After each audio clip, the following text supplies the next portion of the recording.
Welcome to the OI podcast. I'm your host, Steve Townsend, and I thought it had to be a hoax. It had to be a hoax. It must have been scary for people.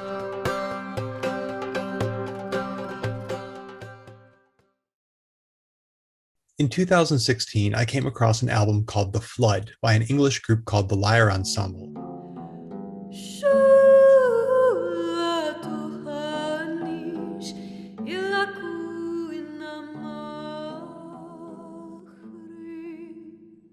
And I found the sounds they made on the replica of this ancient lyre completely captivating.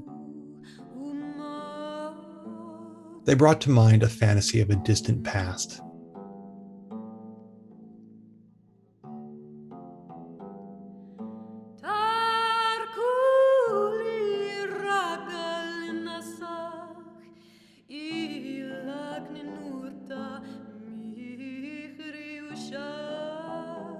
The simplicity of the instrument inspires us to speculate on what the music of the ancient world might have sounded like, even though we have very little evidence to guide our understanding as to how ancient musicians constructed scales or tuned strings.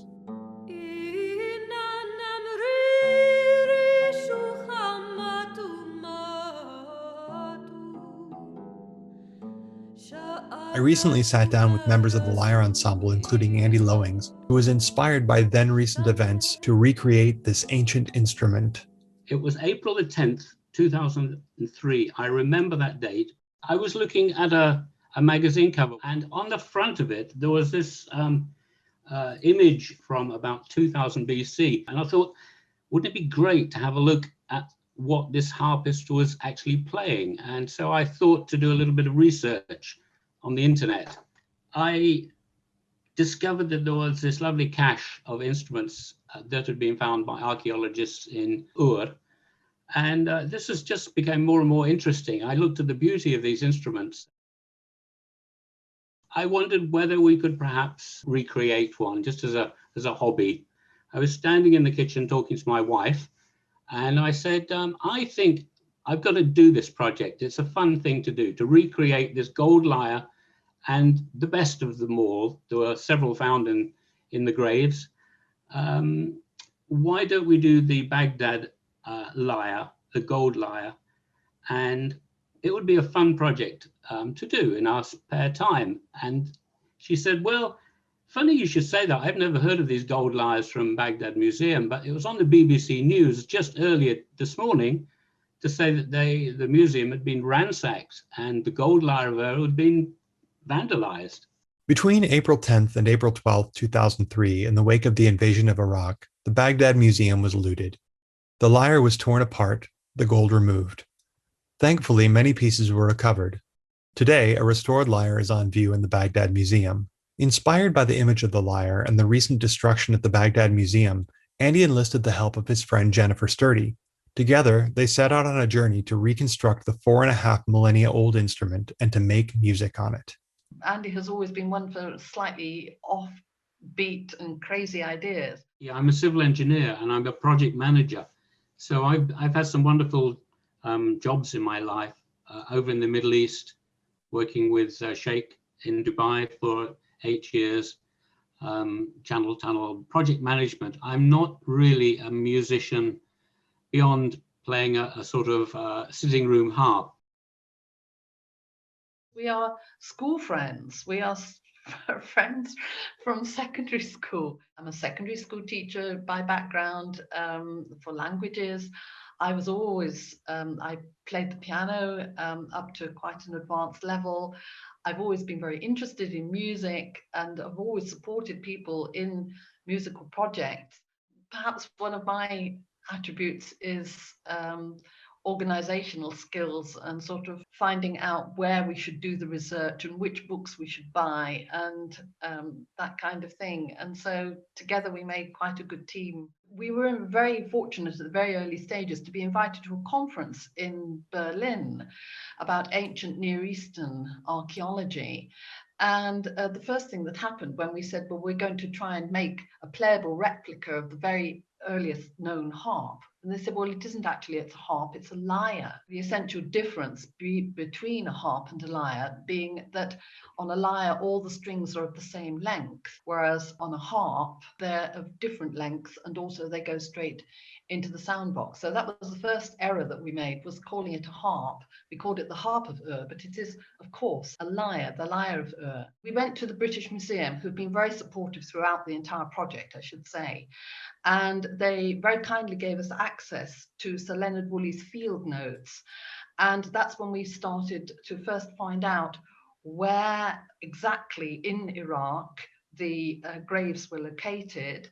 Though lyres frequently appear in Mesopotamian art, evidence in the form of complete surviving instruments have so far only been found at the site of Ur, though fragments of lyres may have been unearthed in other locations. The legendary excavations at Ur from 1922 to 1934, led by Sir Leonard Woolley, were a joint project of the British Museum and the University of Pennsylvania Museum.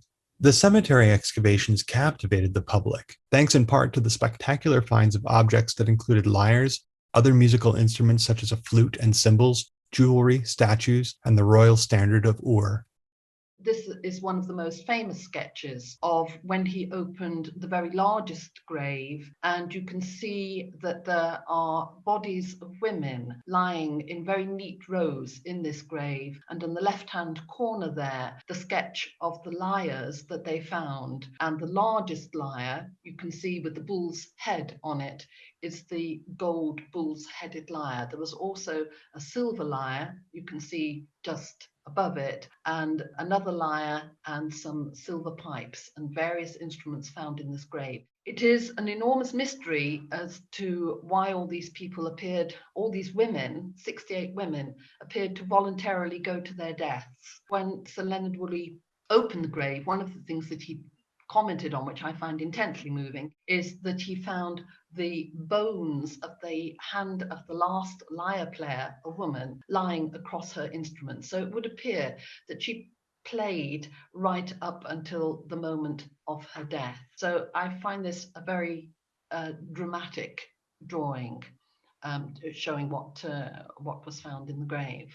One of his very early photographs, which again you can see very clearly what was found. So the metal, the silver, the gold, and the stone work were all there intact. Obviously, all organic material was long gone, but he was very pleased to find it in such an amazing state, pressed down under the earth for all those years. On the smaller lyre on the left-hand side, which is the silver lyre, you can see a little row of tuning pegs at the top, and they were covered in silver, and so therefore it was very helpful to see those in position and to see how they were lined up. Just an amazingly moving picture, I think.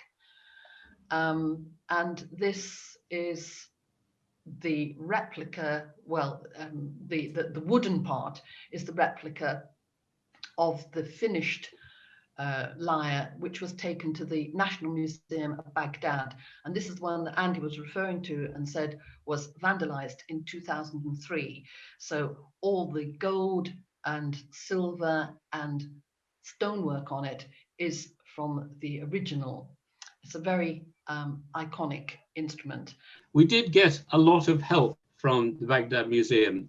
Dr. Lamia Gilani helped, because before we could really get going on the project, we had to have some pictures, and she sent me that picture there of the lyre, and we used that to copy it pretty faithfully. I think you have to remember that the curators of the museum were, they knew that their artifacts were at risk, and so that they were busy hiding them as far as possible. So a lot of them disappeared, and although we thought at the time that the gold lyre had been vandalized, lots of the gold, I think, was found again in the car park, scattered around when they'd taken the arms off it. And the gold bull's head was found in the National Bank of Iraq 4 or 5 years later under the name of Mr. S. Hussein. Oh, you described all the silver and all these different components, and how does one acquire all of this for for a project that you're going to do yourself. And I just can't even imagine how you. People were very generous with their time. We never really paid for anything. People were very, very generous with everything that they did. They liked the idea, and we had a lot of help from all quarters. But we began with the wood. We needed a core of this instrument. I spoke to a friend of mine who's an Iraqi, Dr. Jalili, who was the National Association of British Arabs, and he said, look, if you're going to do it, Andy, do it properly. Use authentic materials, get the right materials, do it absolutely correctly. I'll find you this wood. I will get the wood for you. You need cedar wood from Iraq. I thought this was actually very ambitious for him to say that, but about perhaps 6 weeks later, I got a call from Iraq on my kitchen table. I thought, how do I get the wood back from Iraq? So I called the local RAF station, who dismissed it out of hand pretty much, saying that they had a war on their hands. But it was the only way I could possibly get the wood here. And in the end, he said, well, I'd put it to the chaps on the ground, and told not to ask any questions. They called it Operation Plank. About 2 weeks later, he called me up and said, look, the chaps have gone in, they've gone in to get your wood. They brought it over to the airport in Baghdad. It's in Brize Norton. It came on overnight. It's in front of me on my desk in Stamford. They said, would it be okay if we asked the BBC? And we all stood there. The BBC, the army chaps, they came and saluted. Dr. Jalili from Iraq was there with me. He was in tears. And I suddenly realized what a wonderful, wonderful gesture this was, that somebody had taken a risk for some crazy enthusiasts in Britain to make a new lyre over here. It was very touching, I have to say. So they call it the Gold Lyre of Ur, though. That seems like, did you just go down to the bank and say, stand and deliver, or well, how do you get that much gold? Very, very good. A great donation. The question is often asked, how authentic did we recreate this lyre? Well, we took the view that you can really do things absolutely authentically, but it may be taking you 20 years to do it. And we had to get a move on. We took a decision. We tried our best. Of course, we have failed in many ways. We have used modern tools to build this. We have used planers. We've used glue for modern glues for the frame. But against that, we have tried to use authentic means as far as possible. We've used 0.15 24 karat gold as it was in the original. We've used the correct bitumen, and we've made the shells in the absolute correct way, cutting it out by hand, as they still do in the world today, going to Italy to make these. So it's not completely authentic. We have to be honest. We were all feeling our way with the making of this instrument. And as I can't emphasize enough, as Andy has said, that everybody donated their time totally voluntarily. So not only the materials, but the workmanship that went into this was all done by volunteers. This is Jonathan Letcher, who is an instrument maker, and he had never made a lyre before. He had made harps before, and here he is in his workshop, and he's got the sound box and one of the arms of the lyre. And he was very, very nervous about when putting the second arm on and then the yoke across. He was afraid that when the strings were added and tightened up, that the whole thing might fly to pieces because of the tension of the strings. Very fortunately, of course, it didn't. This is the lucky lady, Melanie, a student at Westdean College in Chichester. We asked them if any of their students would be interested in a very unusual project. And of course they were. These were postgraduate students, and they were very, very excited indeed to be working with sheets of gold. This is the making of the bull's head.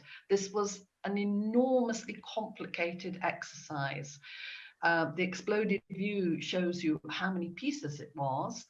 The wooden core was made by one of the tutors at Westdean, and then an American student called Daniel made it his, I think, virtually 1 year's project to cover the wood with very, very thin sheets of gold. He did, of course, do it all in foil, first of all, and then he did it in pewter before he took the scissors to the gold.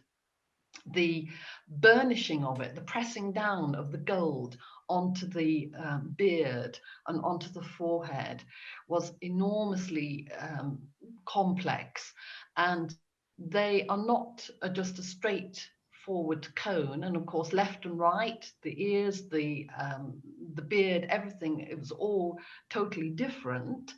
And it took him a great deal of time to create such a perfect replica of the gold bull's head. The lapis lazuli and mother of pearl eyes were a project for another student, and again took a huge amount of time. Lapis lazuli is a very, very fragile material.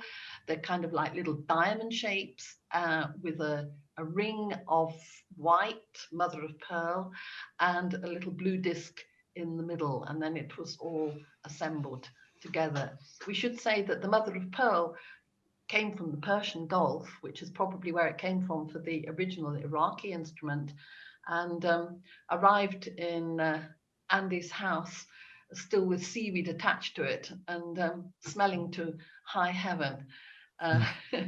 So we had some adventurous times in acquiring the materials. This was the Queen's goldsmith, Andy, wasn't it? Yeah, it was Simon. Yes, Simon. Lovely, lovely work you did. And one of the things that he was very upset about, because we wanted it, the work completed in an authentic way, we asked him to use little silver pins, little silver nails to nail it on, which is how it was done originally, of course. And it rather went against the grain, I think, to tap silver nails through this 22 karat gold. He thought it was rather sacrilegious. Modern times, of course, it would all be done with some amazing adhesive, I suppose. But we really did persist with the authenticity of the materials.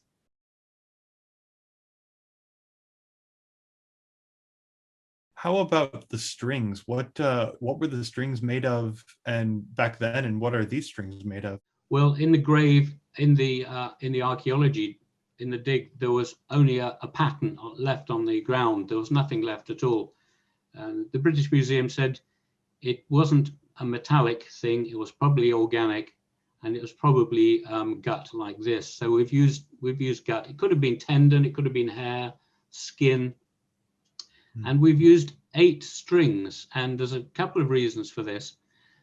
Firstly, at the bottom of the decoration in the Baghdad picture, there is 8 little black lines in the decoration, which split up the patterns, and it's just where you'd expect the strings to enter the instrument. So somehow that number 8 is pretty significant. The other thing is that the number of, when you look back at the bull's head, it's got 8 strands. It's got 8 strands to its beard. Very odd. 8 strands of 3. That may be give us the idea of the number of strings that these instruments had. But lyres can have anything from 3 to 11 or 12 strings. There's quite a few different numbers of strings have been found in the world. And you can see the bridge, which is there, which is made of pieces of papyrus. We had a lot of assistance from a Kenyan lyre player called Ayub Ogada, who played his own lyre. And he said he showed us how to operate the tuning pegs, and he also made suggestions about what may have been used as a bridge.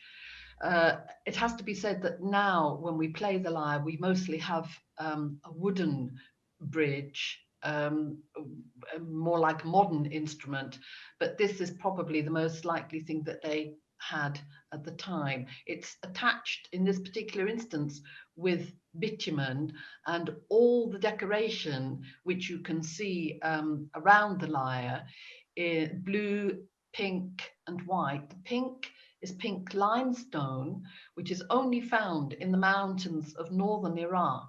And again, there is a very funny story attached as to how we obtained this authentic material. We put out a message through various contacts, and a taxi driver was sent from Mosul up into the mountains to get a large block of pink rock and bring it back. And it came via devious routes through Hamburg and then to us here in the UK.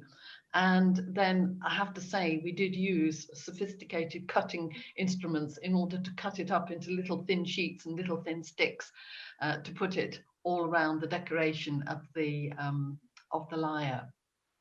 And you can see a bit of a close-up of it there. And there you can see Andy sticking it on with bitumen, with which is again a very interesting adhesive. We were told that lumps of bitumen float down the rivers Tigris and Euphrates, and you can pick it out. Bitumen, as you probably know, is a very tarry, sticky substance. And again, somebody sent us a block of bitumen over from Iraq, absolutely stinking to high heaven, although being wrapped in 17 polythene bags and sent over with a courier via Dubai, I believe. And you mix it with wax, and it makes a very effective, but very primitive adhesive. The other thing which you can see perhaps quite well on this picture are the tuning pegs, which have wraps on them. The string goes round the yoke at the top. And they were made of cedar wood covered in silver, and a rather complex twisting mechanism using bits of leather to stop it from slipping around the yoke, and then a kind of figure-of-8 method with hemp string attached to the gut strings, twisted round and round, and then you can tighten them or slacken them by twisting them around the top of the lyre. And it's held on by its own tension, so it's tuned up with the levers, which is the way that it's that these instruments are still tuned today in Kenya, Somalia, Egypt, that sort of area. So we've kept it to that style, building in other problems for us. I have to say, it's not an easy way to tune it, and so perhaps there were other things that went on back then to make it easier. But in today's modern perfect pitch requirements, it's pretty hard to tune.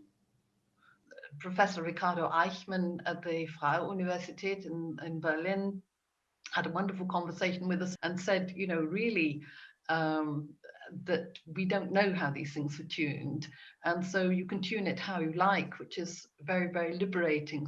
Tuning is a constant worry. It's if you're at all anxious, it gives you plenty to worry about while you're sitting there, because if you really go for it, then it's going to pull it out of tune if you're not careful. In the years since its recreation, the lyre has been played by a number of performers in the ensemble. Mark Harmer was one of the many performers who played the lyre in concert and on recordings. Bill Taylor was the first to play it, accompanying spoken word poetry recited by Jennifer Sturdy. African lyre player Ayu Bogata performed with the lyre on stage at the African Calling concert. Andy Lowings played both live and on the ensemble's key recordings, and was joined on the BBC Radio 3 broadcast and in the Union Chapel concert, with Steph Connor accompanying on vocals. It's kind of a hair-raising experience. It is. And yeah, to play these ancient instruments, and which we don't have the same kind of knack for manipulating as people would have done in the ancient world.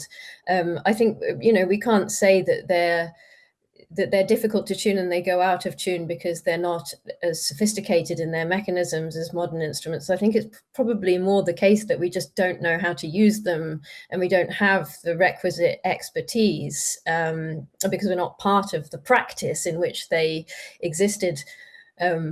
But it was also hair-raising to sing with them, because they would wander throughout the course of a performance, and because gut is such a malleable substance compared with the kind of, Nile gut or nylon or metal that we typically play on today. And again, because of the mechanisms, and sometimes when we tried playing these things live, Mark or Andy, whoever was playing the instrument, would start, and then I'd just look over and kind of shake my head and we'd stop, and everything would have to be retuned. It's a living thing, really. It's the harp is even the modern harp is wood and gut construction, this particular one, but this thing is a whole new level. It has eyes as well, but it's a living object almost, and it's gonna, you have to treat it carefully, and it's gonna hopefully be nice to you. Yeah, it may bless your performance with the tuning that you have in mind, or it may curse your performance with an undesirable tuning. Now that sounds like a lovely proverb, doesn't it?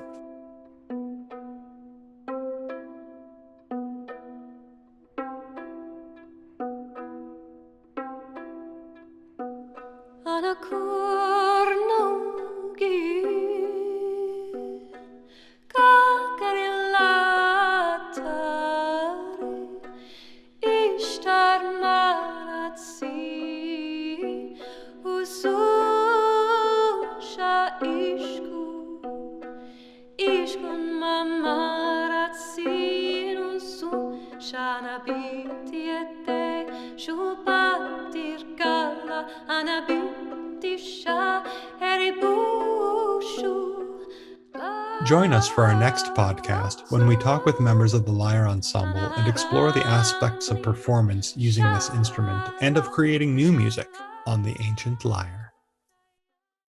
For over 100 years, the OI has been a leading research center for the study of ancient Middle Eastern civilizations.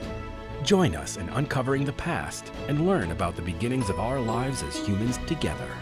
Become a member by visiting oi.uchicago.edu/member.